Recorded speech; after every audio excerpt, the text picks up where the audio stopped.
दोस्तों रोबोटिक्स का कितना रोल होने वाला है फार्मासिस्ट की लाइफ पे, फार्मासिस्ट की जॉब के ऊपर आने वाले फ्यूचर के अंदर, हम आज की वीडियो में बात करने वाले हैं कि कैसे ये इफेक्ट करेगा, क्या ये बेनिफिशियल है फार्मासिस्ट के लिए रोबोटिक्स या फिर ये एक ड्रॉबैक है। तो चलिए दोस्तों शुरुआत करते हैं सबसे पहले रोबोटिक्स के बारे में। दोस्तों यहाँ पर ये कोई नया कंसेप्ट नहीं है कि रोबोटिक्स फार्मासिस्ट के अंडर आएगी या फार्मेसी के साथ इंटीग्रल पार्ट होगा। ये पहले से ही इसके ऊपर काफ़ी सारा काम किया जा चुका है और यहाँ पर ऑस्ट्रेलिया और काफ़ी सारी दूसरी कंट्रीज़ ने ऐसे बहुत सारे रोबोट्स तैयार कर लिए हैं जो कि ड्रग्स को प्रोड्यूस कर रहे हैं और फार्मासिस्ट के साथ काम कर रहे हैं। लेकिन दोस्तों यहाँ पर काफ़ी ज़्यादा मिथ भी है कि रोबोट्स अगर आ जाएंगे तो फार्मासिस्ट की जॉब चली जाएगी। दोस्तों ये पूरी तरह से सही बात नहीं है, इसके पीछे काफ़ी डिटेल में हमें जानना होगा कि ये पूरा प्रोसीजर क्या होने वाला है। तो सबसे पहले मैं आपको ये बताता हूँ कि ये गलत बात भी नहीं है कि फार्मासिस्ट की जॉब चली जाएगी।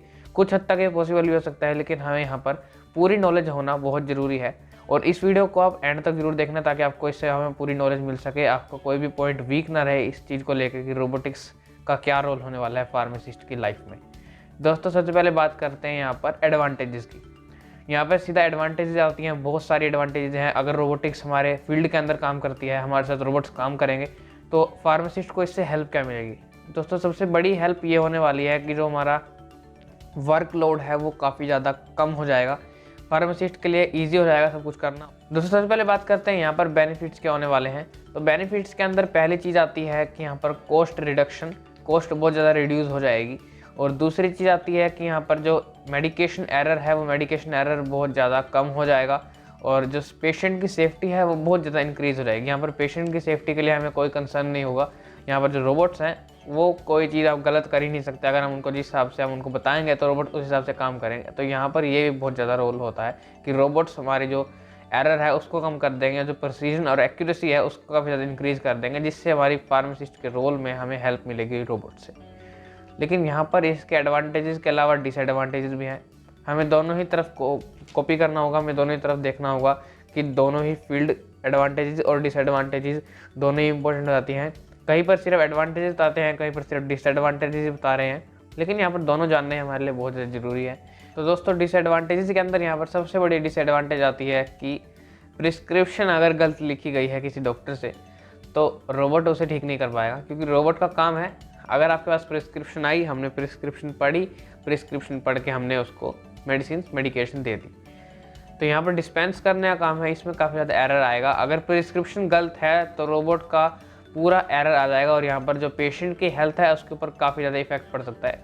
तो यहाँ पर ये फार्मासिस्ट का रोल बनता है, अगर यहाँ पर फार्मासिस्ट है तो वो देख लेगा कि अगर 2 ड्रग दिए जा रहे हैं या फिर काफ़ी सारे ड्रग दिए जा रहे हैं, फिर ये ड्रग है, ये कंपैटिबल है कि नहीं एक दूसरे के बीच में, और ये ड्रग अगर गलती से दूसरा ड्रग तो नहीं आ गया है, उसके जो सिम्टम्स होंगे, साइंस होंगे, ये काफ़ी ज़्यादा चीज़ें हो जाती हैं जो फार्मासिस्ट पेशेंट के थ्रू पूछ लेता है, पेशेंट को एडवाइस देता है, पेशेंट को बताता है कि ये डोजेज ऐसे लेनी है, ये डोजेज ऐसे तब लेनी है और इसके क्या क्या बेनिफिट्स होंगे, इसके साथ में क्या लेना है क्या नहीं लेना है। तो काफ़ी सारी चीज़ें हो जाती हैं जो फार्मासिस्ट बता देता है। लेकिन रोबोट्स के केस में ऐसा कुछ नहीं होगा। रोबोट्स आपके पास सिर्फ प्रिस्क्रिप्शन आएगी और प्रिस्क्रिप्शन में जो मेडिकेशन लिखी होगी वो पेशेंट के पास चली जाएगी। रोबोट्स इतनी चीज़ें नहीं कर सकता। तो यहाँ पर ये एक ड्रॉबैक हो सकता है कि यहाँ पर प्रिस्क्रिप्शन अगर गलत है तो रोबोट आपको गलत मेडिकेशन दे देगा और आपकी जो हेल्थ है उस पर इफेक्ट पड़ सकता है। दोस्तों जैसे ही हमने अभी बात करी है, ऑस्ट्रेलिया के अंदर ये रोबोट्स आ चुके हैं जो कि इंजेक्शंस, इंट्रावेनस इंजेक्शंस और काफ़ी सारी लिक्विड डोजेज फॉर्म्स क्रिएट कर रहे हैं। लेकिन यहाँ पर आपको मैं एक फैक्ट बताता हूँ जो कि गवर्नमेंट ने बताया है ऑस्ट्रेलिया की। ऑस्ट्रेलिया के अंदर जितने भी फार्मासिस्ट ग्रेजुएट्स हैं उनकी सैलरी सबसे कम है। जी हाँ दोस्तों, क्योंकि यहाँ पर रोबोट्स आ चुके हैं तो यहाँ पर जो स्टूडेंट्स हैं जो कि ग्रेजुएट्स हुए हैं फार्मेसी के अंदर, उनकी जो सैलरी है वो बहुत ज़्यादा कम हो चुकी है। तो यहाँ पर कहीं ना कहीं ये कंसर्न भी हम कर सकते हैं। यहाँ पर हम देख सकते हैं कि रोबोट्स आने से हमारी सैलरी के ऊपर इफेक्ट पड़ेगा, ज़रूर यहाँ पर कम होगी, लेकिन यहाँ पर हम एक चीज़ की और हमें बेनिफिट मिलेगा यहाँ पर इंडिया के अंदर। अब वो ऑस्ट्रेलिया की बात थी, लेकिन हम अगर इंडिया की बात कर रहे हैं, इंडिया अभी डेवलपिंग कंट्री है और यहाँ पर जो लोकल स्टोर्स हैं उनके लिए रोबोट खरीदना बहुत ही बड़ी बात है। और क्योंकि रोबोट एक एक्सपेंसिव भी होता है, आपको एक रोबोट फार्मासिस्ट खरीदना है तो वो बहुत ज़्यादा एक्सपेंसिव हो जाएगा किसी लोकल स्टोर के अंदर। तो यहाँ पर ऐसा नहीं है कि लोकल स्टोर्स फार्मासिस्ट को हटा के वो अपने रोबोट्स लाएंगे, ऐसा पॉसिबल नहीं है और ऐसा काफ़ी टाइम बाद होने वाला है। तो यहाँ पर हमें इस चीज़ को भी ध्यान में रखना होगा कि हम अपनी स्किल्स के ऊपर कैसे वर्क करें, हम अपनी नॉलेज के ऊपर कैसे वर्क करें, क्योंकि रोबोट हर एक चीज़ नहीं बता सकता। रोबोट ऐसा नहीं है कि रोबोट्स आ जाएंगे तो फार्मासिस्ट की जॉब चली जाएगी। रोबोट्स इंटीग्रल पार्ट में काम कर रहे हैं यहाँ पर फार्मासिस्ट के साथ में, और फार्मासिस्ट को बहुत ज़्यादा हेल्प भी मिलती है रोबोट से। और रोबोट्स कहीं ना कहीं नुकसान भी कर सकते हैं फार्मासिस्ट का, या फिर नुकसान कर सकते हैं पेशेंट का अगर उनके पास प्रिस्क्रिप्शन गलत आती है। दोस्तों कुछ फैक्ट्स फार्मासिस्ट के बारे में जो कि रोबोट्स नहीं कर सकते। पहली चीज़, एडवाइस देना। रोबोट्स किसी को एडवाइस नहीं दे सकते कि तुम्हें अब ये नहीं करना चाहिए, ये करना चाहिए, लेकिन हम फार्मासिस्ट से कभी भी जाके पूछ सकते हैं कि ये डोजेज फॉर्म कितनी लेनी है, किस टाइम पे लेनी है, ये सब चीज़ें। अगर आपको काफ़ी सारी दवाइयाँ एक साथ खाने को बोला गया है डॉक्टर ने, तो वो आप फार्मासिस्ट से पूछ सकते हो कि ये दवाइयाँ कंपैटिबल हैं, इसके साथ हम इस दवाई को ले सकते हैं कि नहीं, ये दवाइयाँ कब लेनी है, कैसे लेनी है, ये सब फार्मासिस्ट बता सकता है। लेकिन रोबोट्स कुछ नहीं कर सकते इस मामले में।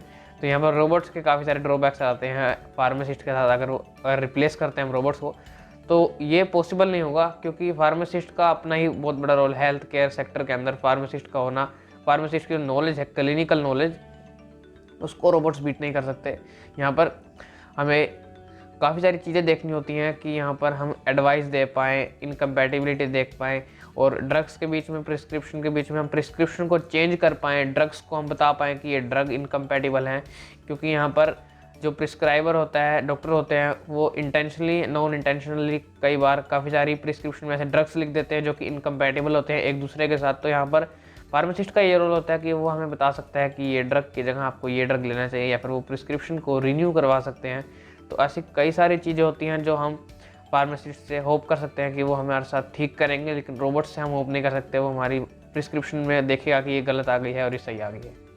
दोस्तों हमें फार्मासिस्ट की आगे ट्रेनिंग होनी चाहिए कि वो रोबोट्स के साथ हम कैसे काम करें, रोबोट्स हमारे लिए कैसे बेनिफिशियल होंगे, और रोबोट्स के साथ एक ट्रेनिंग होनी चाहिए फार्मासिस्ट की, जिससे फार्मेसी एक बहुत बड़ी पावर मिल जाएगी फार्मेसी को रोबोट्स की, और हम साथ में डेवलप कर पाएंगे अपनी फील्ड को। लेकिन अगर हम सिर्फ रोबोट्स की तरफ देखें, रोबोट्स ही डेवलप कर लेंगे, तो ऐसा ही पॉसिबल नहीं है। इसमें दोनों का होना बहुत ज़्यादा इंपॉर्टेंट है। तो 1 और 1 11 हो जाएंगे, 1 और 1 2 नहीं होंगे। यहाँ पर रोबोट्स और फार्मेसी जब दोनों मिल जाएंगे तो यहाँ पर हमारी पावर है वो बहुत ज़्यादा इंक्रीज़ हो जाएगी। तो दोस्तों इस वीडियो के अंदर इतना ही। हमने अब देखा कि रोबोट्स और फार्मासिस्ट दोनों ही कितने इंपॉर्टेंट हैं, और दोनों मिलकर ये हमारे फ्यूचर के अंदर हम फार्मेसी सेक्टर के अंदर कैसे बेनिफिट्स कर सकते हैं काफ़ी सारे। दोस्तों इस वीडियो के अंदर आपको कोई भी नॉलेज मिली हो तो इस वीडियो को लाइक कर देना और शेयर कर देना अपने दोस्तों के साथ जो कि फार्मेसी फील्ड से जुड़े हुए हैं। और अगर आपने चैनल को अब तक सब्सक्राइब नहीं किया तो सब्सक्राइब भी कर लीजिए। तब तक के लिए धन्यवाद।